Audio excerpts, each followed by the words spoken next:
Namaste, Arunji. How are you? I'm doing well, thank you. Nice to meet you. Nice to see you again, and really appreciate you giving your time to us and sharing your thoughts, wisdom, and ideas so that we can do something constructive in our lives and share that wisdom with others during this difficult time. So I really appreciate that. Oh, you're welcome. I'm glad to be able to do it. So with Mahatma Gandhi ji, Bapu, being such a towering figure and a guiding light for the entire world, with that presence in your life, I would like to kind of understand you a little bit more first and share your ideas and your personal thoughts a little bit before talking more about Bapu. So I would like to understand a little bit of your personal thoughts on spirituality and non-violence and your personal outlook, living in New York today and being there. How do you see what non-violence is, and what is your spiritual outlook?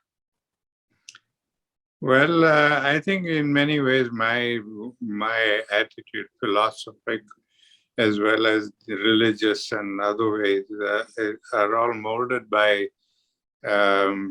being with Bapuji in my young days, and also living in a family where my parents were totally devoted to continuing with his work and his philosophy. So it's kind of ingrained in me. So I think the very fundamental philosophy is molded according to that.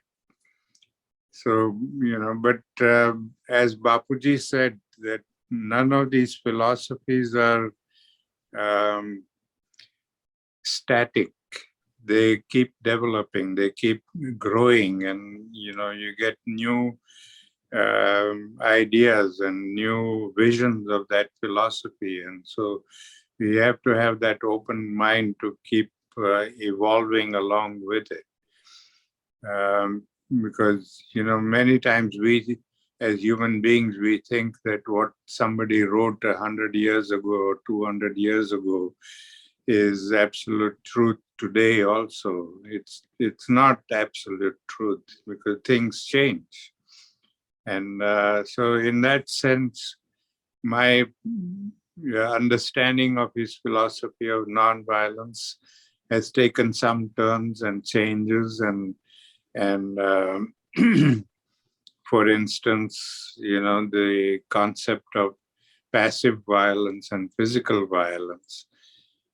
He hasn't said it in so many words. So if you go to his writings and look for this idea of passive violence and physical violence, you will not find it. But if you understand his philosophy and his ideas, you can see at the core of what he was talking about was this concept of the physical and passive violence. So let me explain to you a little bit about what I mean by physical and passive violence. We think when we talk about violence, we think only in terms of physical violence, the wars and killings and beatings and things that happen where we use physical force against people. And so when we talk about peace, we want a life where there is no war and where there is no fighting. And we think that is really peace. But I realize that is not peace, because we are committing violence in many different ways. You and I may not go out fighting and killing people, but we are committing violence because the whole society is structured for violence. We have built a whole culture of violence. And so our language is violent, our religion is violent, our relationships are violent, everything about us is violent. Economics is violent. everything is violent. And so that is what passive violence is, where we don't Right. fight and don't kill people, but we hurt people. Unconscious And violence. yeah. And so one of the results of that is the disparities that is growing around the world, where some people are rich and some people are poor and they can't even find food to eat there. And that is all because of the structure of materialism that we have created, where materialism has made us very selfish. We're all thinking about what's good for us and what is, you know, within our possibilities. We try to grab as much of the pie as possible, so we don't think about the consequences of others. We waste resources because we can afford to do that. We overconsume resources because we have the money to spend on that. So all of these things are acts of passive violence. And that is why I think when Bapu said, we must be the change we wish to see in the world, he meant that we have to look at ourselves first and how we are contributing to all this violence. Mm. And he then explained to me that it is this passive violence that we continuously do to one another that fuels the fire of physical violence. So logically, if we want to put out that fire of physical violence, we have to cut off the fuel supply. And since the fuel supply comes from each one of us, we have to examine ourselves and change our attitudes and relationships, and then we will have peace. So in his terms, peace is creating harmony in society. Peace is not the absence of war. That's very beautiful, but also very proactive. The whole ideas and the way that I see Bapuji was very, very active from morning till night. We were in Kosani recently at the museum that's been created at the place where Gandhiji visited. Mm, Up on the hills, and I was reading all of the letters there, and we came across one letter, and on that letter, my colleague Stani reminded me just now that we read this, and we were amazed that the writing was completely scribbled. It was like mm, a mess, and we were looking at it, and we read closely, and it said, "I've hurt my right hand, so I'm writing with my left hand." And mm. so although we talk about, cutting off energy of violence, or reducing in some way, could you talk about that tremendous energy, that tremendous um, amount of correspondence, the huge amounts of literature that was produced in that short lifetime, compared to, maybe over that 100 years, maybe one of the biggest writers of that time, of the century? How can that inspire us to be extremely active in our non-violence? And what's your thoughts about that? Yeah, well, he had this whole mindset, and he used to tell us all the time. He said, we don't have the luxury of killing time. We're often, all of us, we want to just kill time and do nothing and have fun. He said, we don't have that luxury of killing time. We should be able to use every moment of our day in something constructive. And he did that in his example of his life, was that every moment, everything was important, nothing was unimportant. I remember many times when I was a little boy and I used to crash into his room when he was in midst of meetings and doing important things.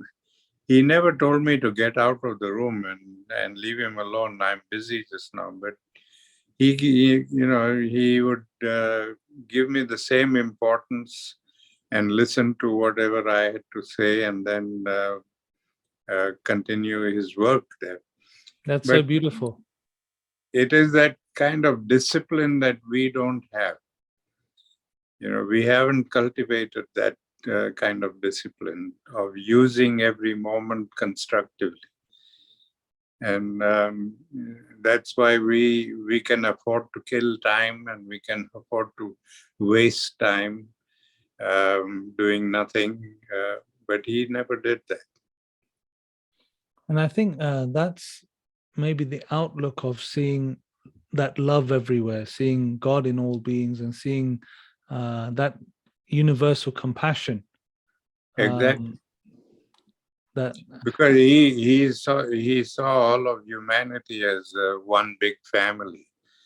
And when he found that some people were living in misery and destitution, and he realized that I can't waste time and waste resources while these people are suffering. And I think in many ways, from a personal perspective, and one of the most beautiful things I found as an example is the fact that he was a householder with children and responsibilities, and had achieved something great in life in terms of at that time to have become a lawyer in England, and then gone to South Africa and established himself. He could have gone down that whole career path that many of us in the world are so swayed by, and so many hours of our day is on kind of getting more for oneself and one's immediate family. He broke that shackles, or he saw that bigger family. What would you say to people like myself who have a family, who need to pay the mortgage, who need to work, who are living in the world that, as you say, is a violent mechanism? How can we take that inspiration today, and how can we apply these non-violent principles and apply a more spiritual outlook, I would say, towards our life? Well, I think we can do it. We don't have to do it at the level that he did or the extent to which he did it, but he expected that all of us, we can do little things to make a difference in people's lives. And those little things can happen only when we have that kind of attitude towards it. Attitude of, including other people in our family, including, um,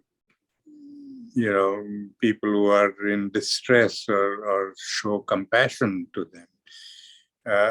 Our relationships today are all dependent on what am I going to get from this relationship. And if I don't get anything, why am I wasting time? And so we just ignore things and we break up relationships. We don't have a relationship with people who are in distress because it's not our business. They're stupid. And so, we have a very selfishly motivated relationship. He said that relationships with people, everybody, should be based on the 4 principles of respect, understanding, acceptance, and appreciation. We have to respect ourselves and respect our connection with all of creation. We seem to think in modern times that we are independent individuals and we can do whatever we like and it's nobody's business. And so each one of us is independently doing whatever we want to do. We don't worry about the consequences on society or on the family or whatever. We're just concerned about ourselves and our right to do whatever we want to. So we have to respect our connection with all of this and respect the fact that we, there are consequences to whatever we do there. If we respect that, then we will reach an understanding of who we are and what we are and why are we here on earth. Right. We are not here on earth to while away our time from birth to death, just, existing. What we are doing right now is existing. Just, every day we wake up, we go do the same thing over and over again until night. And so we do the same thing from birth to death. We are not here to exist. We are all here for a purpose. And at the very least, the purpose for each one of us is to ensure that we leave the world a little better by our existence than we found it. And if we all work to do that and create a better society, we can eventually create harmony in society. But Well, I think that's those not two our words, those two words that you use, harmony and purpose, for me, when we ask people to go dharmic or understand that word, that is exactly what we mean, harmony and purpose. How do we create that harmony? That harmony can only be created when we have respect for everybody, not only as individuals, but respect for people's circumstances, respect for people's philosophies. We have, in religious terms, we have broken up people, Christians and Hindus and Muslims, and we are all, in the same boat. Gandhiji used to look at religion as one big tree. The roots of that tree is God. What God projects outside is love and respect. So the trunk of the tree is love and respect. Then the branches grow out, and there's a Hindu branch and a Christian branch and a Muslim branch, but they're all in the same tree. Right. We are all being fed by the same source. And when we respect that, then we don't compete with each other and we don't look down on each other. And we have that kind of brotherly feeling for everybody. Ram Dass, that is what is spiritual. So I was just saying that Ram Dass, something that you said really strung a chord. He said, we're all just walking each other home. Yeah. Ram Dass said those words. So, it's that kind of, and as to continue with my relationship thing, once we reach that understanding, then we are willing to accept everybody for who we are and not identify people by the labels we have put upon ourselves. Today we identify people by labels. Is he a Hindu or a Muslim, or is he a rich person or a poor person, or is he black or is he white, or is he brown or more, we have labels for everything. Economic labels and social labels and cultural labels and religious labels. We don't look at the human being behind that. We look only at those labels. And I feel very pained today when I go out and I meet another Indian person, and the first thing he wants to know, where are you from, Gujarat, or you are from Bihar, or you? What difference does it make? I'm Indian. Yeah. But I think I love the idea of the global family, that the whole world is, one planet. And, in many ways, being able to travel and to visit different places kind of broadens that outlook and remind us that we're all one. just spending time in any other place, any length of time. I've never been to a place where I didn't feel, connection with those people after some time. And I think when many of the Westerners went to be with Neem Karoli Baba, who I've been deeply inspired by, uh, one of them asked, how should we be? How should we act in our lives? And he said, but just be like Gandhi and Christ. Be like Gandhi. Mm. He gave that example. And then, one of them, Ramdas, I think it was, felt, well, maybe I should get some, round glasses and flat slippers to be like that. But I think, what do you think was the meaning of those words when you talk about Gandhiji and Jesus Christ in the same sentences? Like, what was the common thread between those? Well, their common thread was compassion for all humanity, compassion for all living beings. They devoted their life, even sacrificed many of their comforts to help other people. As I was saying earlier, that we have created a materialistic lifestyle that has made us very selfish. And we don't look at other people. We don't look at the consequences of our actions on other people. We are just concerned about ourselves. And you see, every country in the world today, they have a foreign policy that is based on what is good for that country. And they will do only what is good for that country. Now, that's a very narrow perspective. What about the world? Who thinks about the world? Who thinks about the consequences on the world? So we are not living isolated in different countries. Correct. And different countries being rich and poor, and we are all part of this world. And what happens to one country eventually happens to everybody else, and the consequences are felt there. So what Bapu and what Jesus were saying, that our policies should be more inclusive. We must be thinking about everybody and the consequences of what we do on everybody else then. And that is the way of, ideal way of living. It's not that we have to go and dress up like they did and wear a lungi and dhoti and so on. But it's their actions, their life, their compassion, their work. If we can understand that and learn from that and live accordingly to that, then we can make a better world. And in terms of the environment, because obviously one of the reasons we started the Salt Ride, which was to follow Gandhiji's Salt March, which I believe your father also participated in, if I'm not wrong. Yeah, he was in the original batch. We're doing that now. I mean, at the time, it was the Salt Law.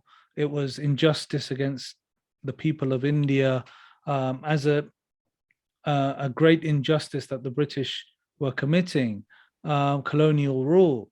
But now I really feel the environment is the great danger. That's the great social movement of our current moment, and to raise awareness for, planetary welfare, which affects every living being, deforestation, climate change, all of these horrific effects that are damaging, people across the world.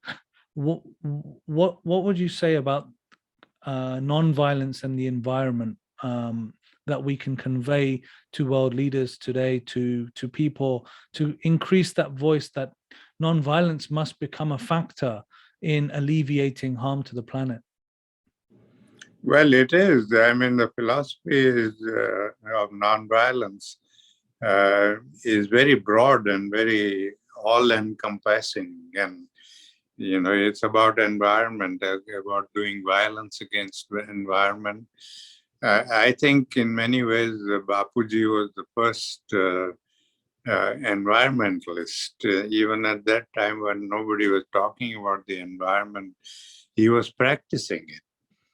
he made me go and look for a little pencil that I threw away because I thought it was too small to use.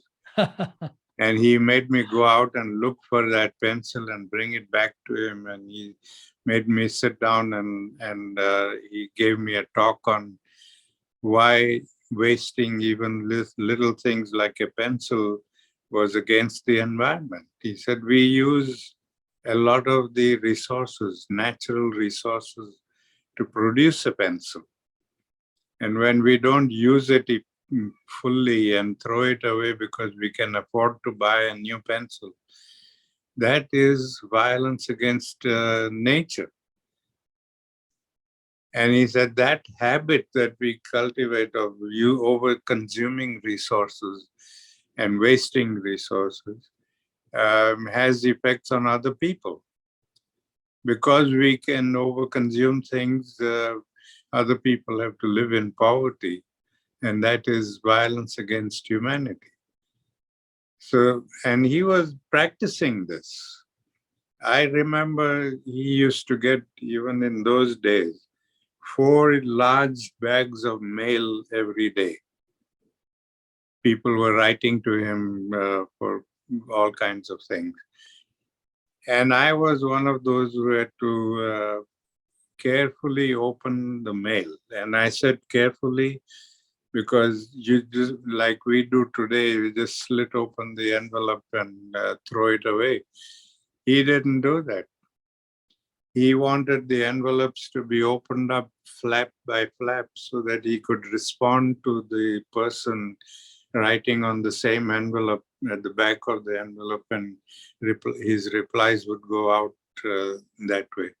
Wow. He was concerned about wasting resources and wasting things, and that unfortunately is what we are doing today. Even as we talk about the environment and ecology and so on, but our habits are still wasteful. We are still over-consuming the resources. We are still wasting resources. And then we are thinking about the environment and how on earth are we going to solve that problem? And do you think Gandhiji today would utilize the internet as a means to convey his message of nonviolence or um, ideas of peace? How would he communicate today, do you think, digitally?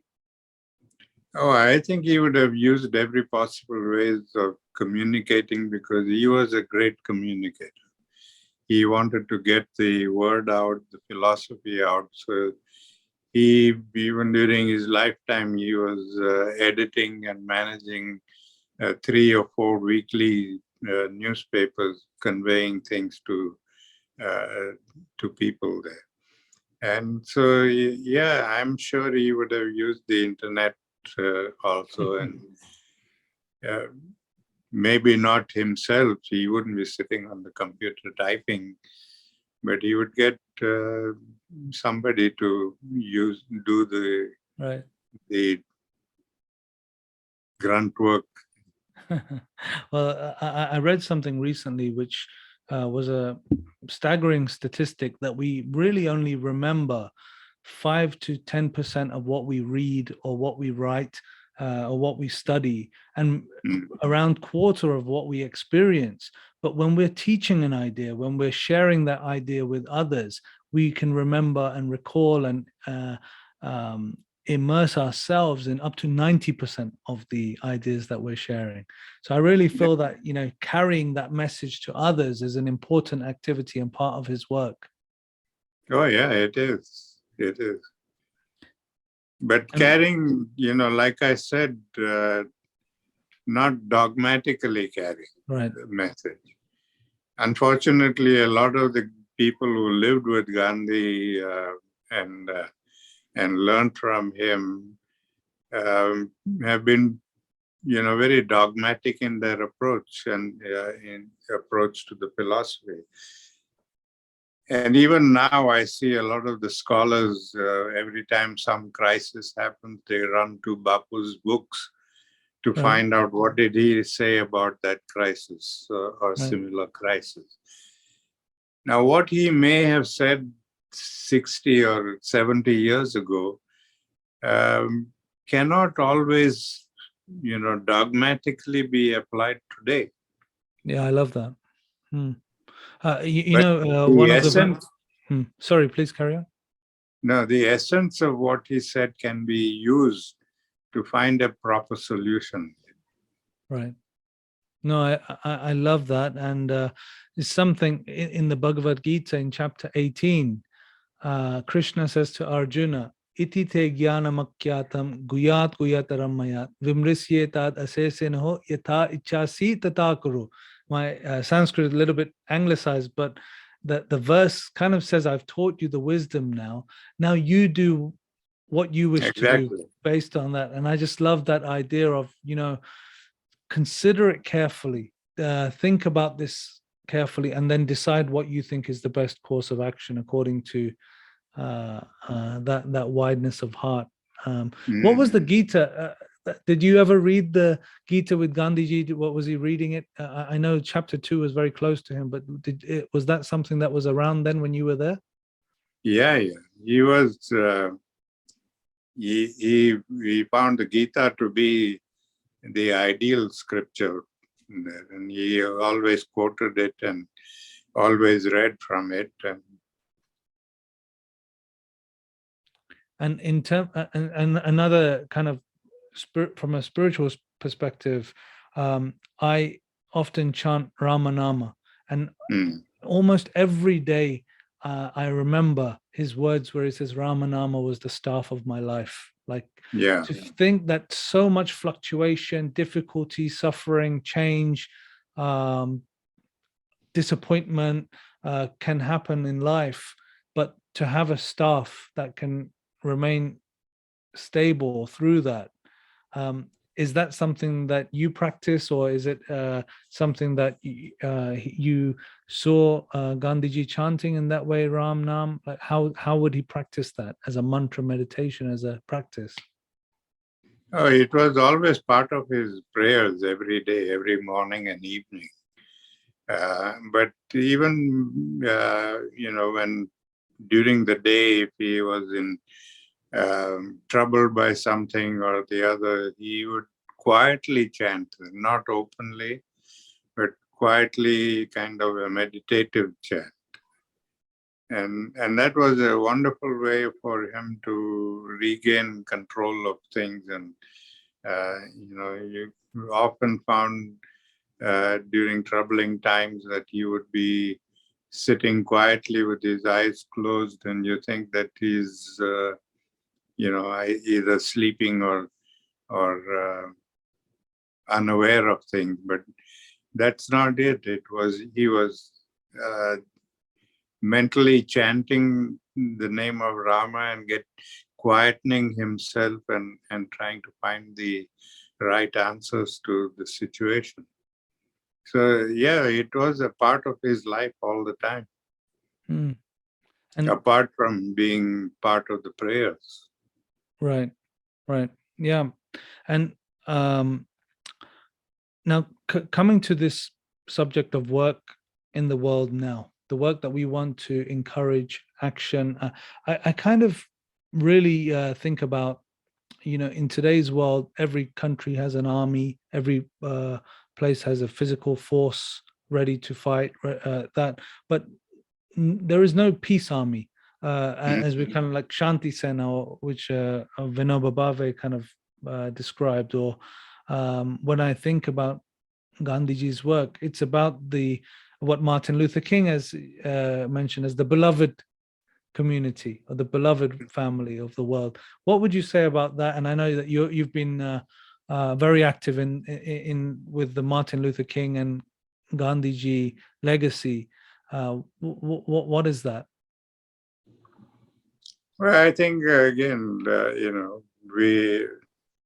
it's one step towards accepting everybody as part of the humanity, but we have to continue and take the second step of trying to relieve their misery and their difficulties. So whatever we can do, like in my life, I spent many times working with poor people and devising programs uh, to help them be able to stand on their own feet. And that is very important aspect of Bapuji's philosophy, where he said charity uh, is motivated by two things, either by pity or by compassion. And what he meant by that was what we practice today is more charity out of pity. We just give people, we see a hungry person or beggar in the streets, we give that person some money and walk away from there, and we think that we've done our good deed for the day. But we only made that person dependent on charity. Right. We have not rebuilt that person's self-respect and self-confidence to be able to stand on his or her own feet. So Bapuji said that charity has to be motivated by compassion, where we are willing to spend our time and our energy to find out why is this person incapable of standing on his or her own feet, and what can we do to help that person realize their own potential. Absolutely. I think you used the word when we spoke last, constructive. That word that, constructive charity. It has to be constructive. Whatever we do has to be constructive. Yeah. Like today, a lot of people run these soup kitchens and they're feeding the poor people, and day after day, it just goes on and on and on. And it's not really constructive. We are making those people dependent on charity, the soup kitchen and free food. We are not helping them become capable of earning their own money and buying their own food. Sure. Yeah, I definitely see value in what you're saying. Is even when we do food waste reduction and programs to facilitate food for people in need, we kind of try and design it in a way that helps as a conversation starter to help them into constructive work, or to help somebody to find a route to that development. It's a place where we have tea together. It's a place where people can talk and commune and understand on a level playing field. I kind of like the idea, of the Gurudwara, where even the Mughal king can come and sit next to the poorest person in the village and sit on a level playing field for that short time, that we are all one in this space, and then with that equality, start that constructive work together. And I just share one of the beneficiaries of a distribution in a town called Luton. He was an Indian student, and he was getting awfully beaten up during the first stage of COVID. He lost his phone. He ran out of money. He came all bruised to some of the volunteers and workers, and he begged them, "Can you just send me back to India? I just want to go back to India. I don't want to stay here anymore." And one of the ladies called me and said, "Look, this young gentleman is out of funds. He wants to go back home. Can we help him?" And I kind of at first said, "Look, that's not our remit to buy somebody's flight as an organization. That's kind of, quite a strange thing for us to consider to do." And she said, "Look, why don't we all start a small effort between a few groups and see if we can cover this person's flight." And we covered his flight. Everybody just gave something like $30 worth, and we got him back to Delhi. He was out of money, and he was unable to ask his family. They'd spent so much money on his education to come to England, and it was just too much for him to do, and he wouldn't be able to. when he got back to Delhi, unfortunately, the COVID variant hit in Delhi, and people were dying everywhere. It was really bad, and he lost his 28-year-old sister to COVID as soon as 3 months in. And he called me and he said, Bhai, I just want to volunteer with Go Dharmic. I've seen that you guys are doing something to try and help deliver oxygen to hospitals and serve people. And what we said to him was, if you really want to help, go to the crematorium grounds around Delhi and serve the poorest people who are working in those crematorium grounds with protective equipment, because they're burning the bodies of COVID patients, people who have passed away, and they're obviously frontline workers, just like leading medical workers at that time, and were probably overworked, tired, exposed, risking their life and their family as well at that time. And I just felt that there was a butterfly effect from that group's compassion in Luton to him being able to really support those crematorium workers in India for months after. What do you think about that kind of, helping one person with a small act of kindness, and then that reverberate? Yeah, that is wonderful. That is wonderful. That's constructive, I think. So I would also like to kind of move a little bit towards the present moment and ask you about your work now and what's important to you to share. I know that you have the Gandhiji Legacy trip coming up later this year. What is that? What's important to you right now to share? Well, I started this legacy tour because when I came to this country 30 odd years ago and talked about nonviolence, and people were very nice, they were understanding, but they just didn't understand what could one person do.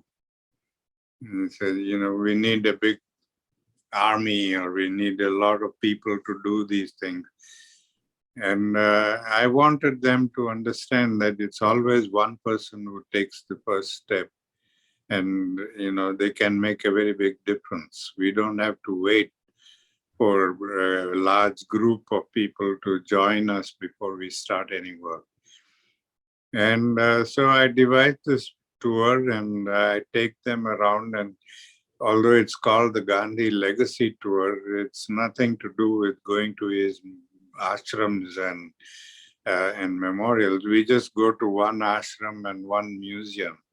But the rest of the tour is going to NGO projects, which was started by one individual, and today have made a difference in the lives of millions of people. Wow.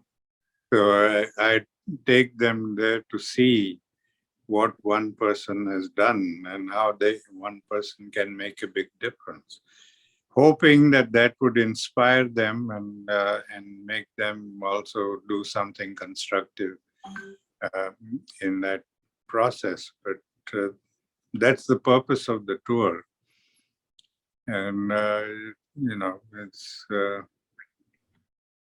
And that is running this December. For people who want to participate or something, they could find out about that. Yeah, we have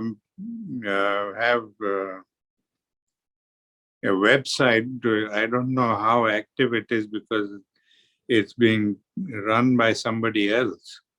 But this tour is open to anybody who's willing to come. And most of the time we get a lot of young people, university students who come along on that. And it's a very diverse kind of group that comes, older people and young people and students and retired people and now everybody. Amazing. No, it's really beautiful. When you told me about it, it really resonated as something that, Go Dharmic for me was something that I wanted to make a difference personally. Dharma is that state of balance, that state of harmony and purpose, and rather than just donating to any charity, what can I do? What can we do to make a difference? So whether it's improving education standards for girls, or access for girls' education across India, or really disaster relief for, like in Assam floods right now, people who are in desperate state and situation, really heartbreaking due to largely to climate change, and really doing environmental action. It was all about, like, what can we as individuals do? And when we come together and just put our front foot forward and try our best, then if the intention is pure and the heart is pure, I think we can make meaningful difference in some small but important way. And that's why we started the Salt Ride as well, to try and take people on that journey. And I think it was one of the most meaningful things for me was to stop at the locations where Gandhiji stopped, and where your father will have stopped on that journey. And we're only cycling it, but actually to walk that distance is quite a long distance, and to kind of try to get within the spirit of the thought of marching and actually traveling, movement for social change. What does the salt march mean to you? I often think about it, and it was first of all in the middle of summer, and summer in those parts of the country are very hot, and then to walk 247 miles with flip-flops, chappals, and they didn't have all those walking shoes and gear and all that. They just walked in, even some of them walked in bare feet. It's amazing what they achieved there. I mean, it's just mind-boggling.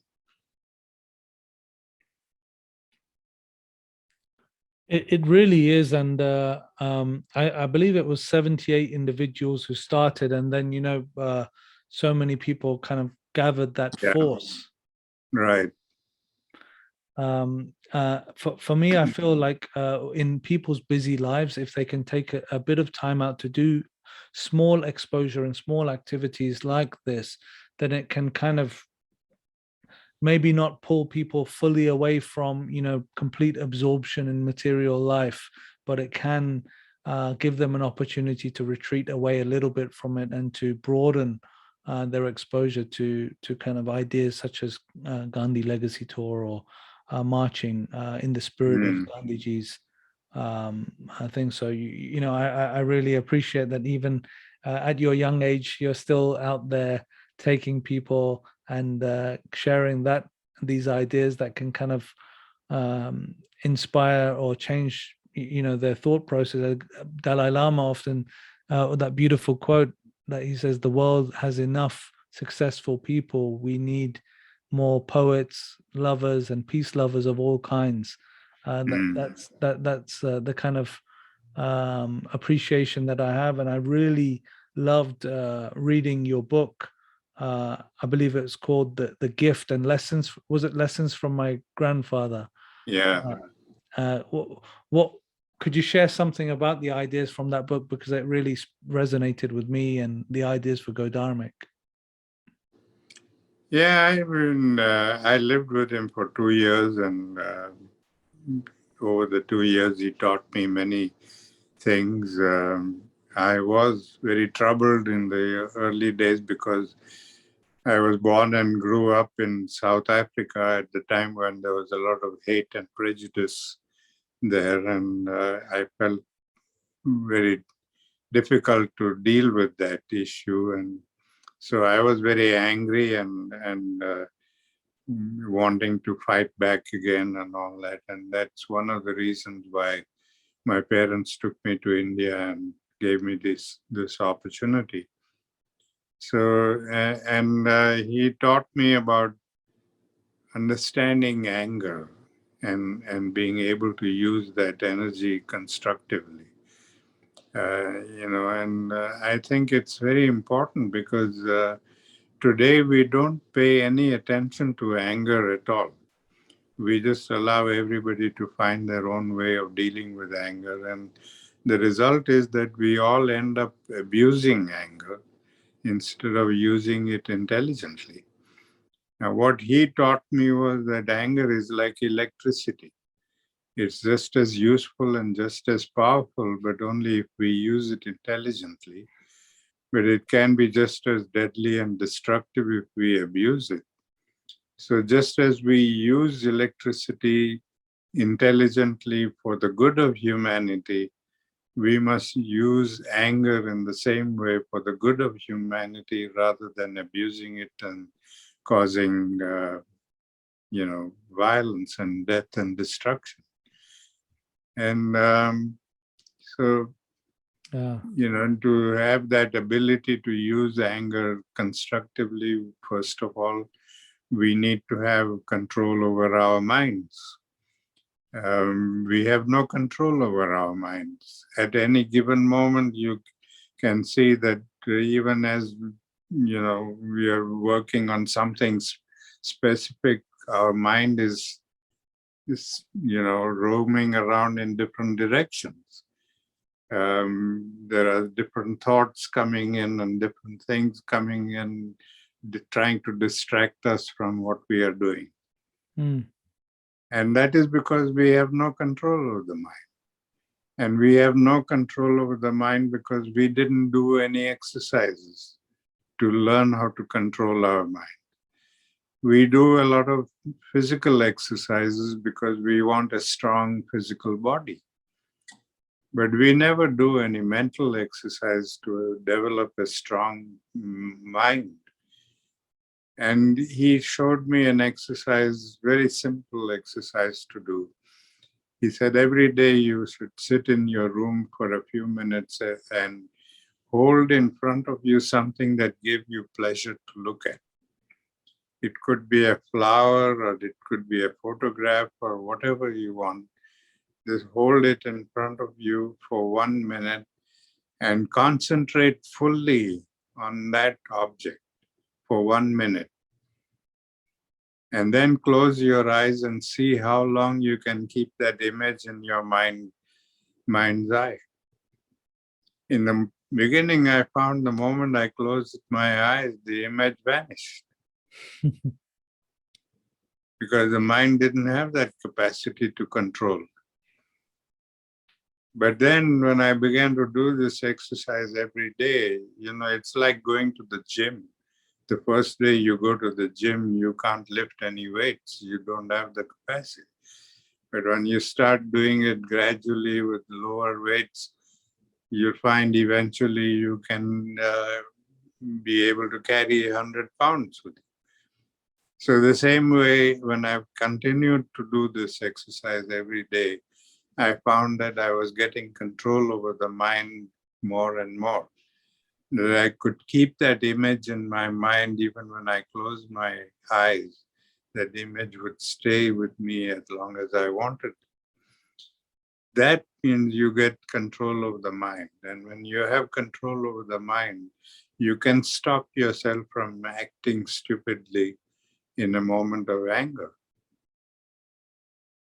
That's beautiful, and I think that's an incredible place to leave that. A spiritual or a practice of meditation that Gandhiji taught you when you were just 10 or 12, 10 to 12 years old, 12 years old, and that stayed with you your entire life, and something that people can kind of think about. And I think it's one of the biggest challenges, even for myself as a father of 2 young children, the amount of